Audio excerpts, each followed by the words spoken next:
All right, everyone. Of course, election 24 is still cooking up. We still gotta wait for the primaries. They'll be much more dysfunctional on the Dem side, though, you'll note, because of the switcheroo that they pulled on poor New Hampshire. That's going to be a freak show. Biden's not even going to be on the ballot, so his people have to mount a write-in campaign, even though the DNC is begging them not to do so.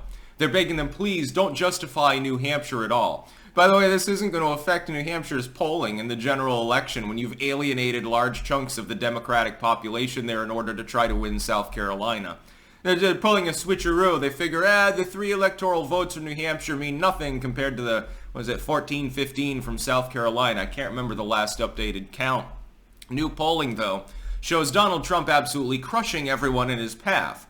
He's crushing it in the primaries. He's still, again, 45 points ahead in the field or thereabouts. Actually, I think a little bit more than that. That's how far he is from the second place candidate. Currently, DeSantis nationally, although in the early states, Nikki Haley has pulled ahead to second place in 3 of the starting states. Nevada, we're not sure of. Nobody ever polls Nevada. I don't understand why there isn't more polling there. You've got Chris Christie actually slightly ahead of him in New Hampshire right now. DeSantis has fallen to 4th. He's at grave risk of losing enough money so that his campaign can't even make it to Iowa.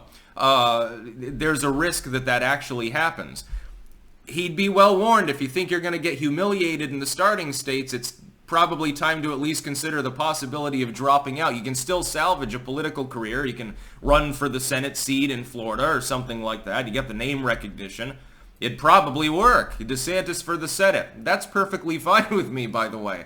I have such a stick up my ass about the dude that I wish his political career to be completely over. To be clear, I'm not one of the deep anti-DeSantis crowd. There are some things that he's done that I've praised, going after Disney, etc. Martha's Vineyard comes to mind. I mean, my God, dude.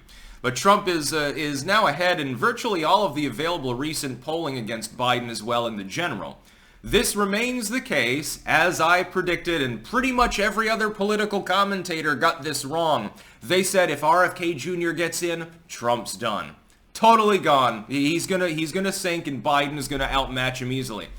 Why is it that in polling firm after polling firm now, for the entirety of the period in which RFK Jr. has been mounting an independent run, does he poll reasonably well, but it does exactly what I expected, which is that he pulls about as much support from Biden as from Trump, and the overall matchup between the 2 candidates that matter doesn't even change. In a few of the polls, Trump pulls ahead by a point or 2 with RFK in the race. Most of the polling also now includes Cornel West, which is good. That's a more accurate metric because he is in the race, and some of it includes Jill Stein now. For what little it's worth. Supposedly, she and West are both at 3 points. RFK Jr. is in the low double-digit range. Biden is about 5 points behind Trump in some of these polls. In the aggregate, Trump is beginning to build up. He's utterly dominating things. Again, for people that are black-pilled, please let me explain the historical differentiation here. Fuck the 2020 election, 2022, etc. We're going to focus on one polling metric that really, really matters.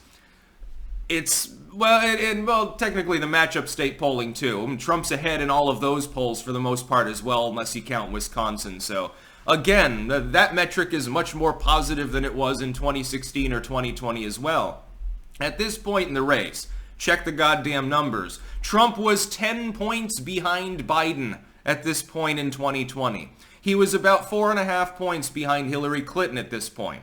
In the end, he hadn't narrowed it too much in 2020. He was still about 7 points behind Biden in the aggregate. Not a single time in the entire 2020 election was Trump ahead of Joe Biden.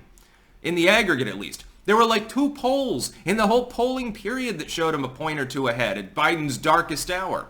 In 2020, Biden was running the goddamn field in the polling. In the end, he managed to supposedly win the election by about 200,000 votes. In 2016, Hillary Clinton was ahead in most battleground state polling and remained generally comfortably ahead in general polling as well. There were a couple times Trump was narrowly ahead. At the 11th hour, though, Hillary Clinton really had knocked it out of the park. So she was destined to win, said the legacy media. 99% chance, said the ticker on New York Times, as I, in live time, watched it very slowly going in the other direction. And the second that it flipped red for Trump, of course, Twitter exploded.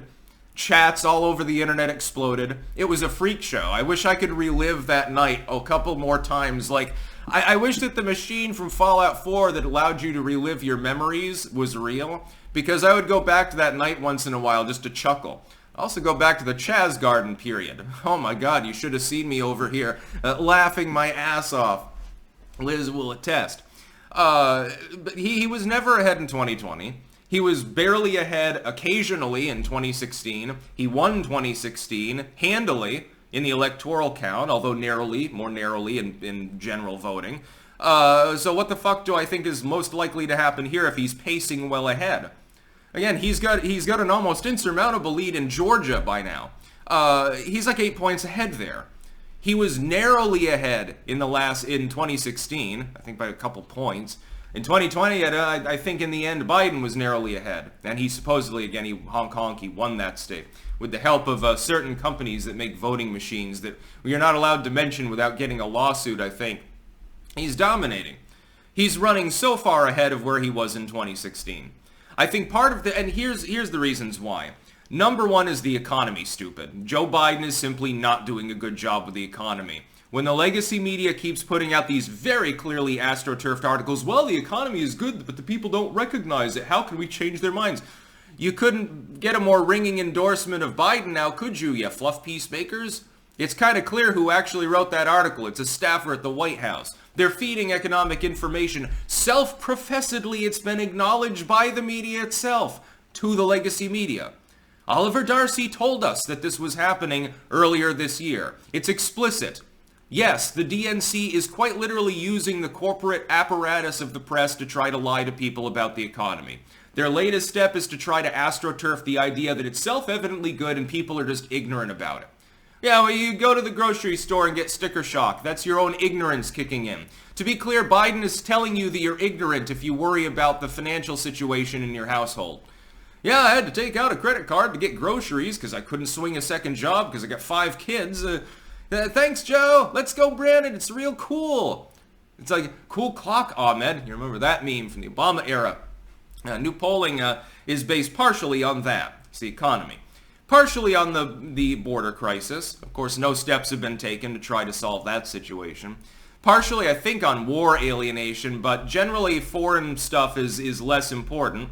Partially on Biden's age, and partially the fact that the system continues to try to persecute Trump and his supporters.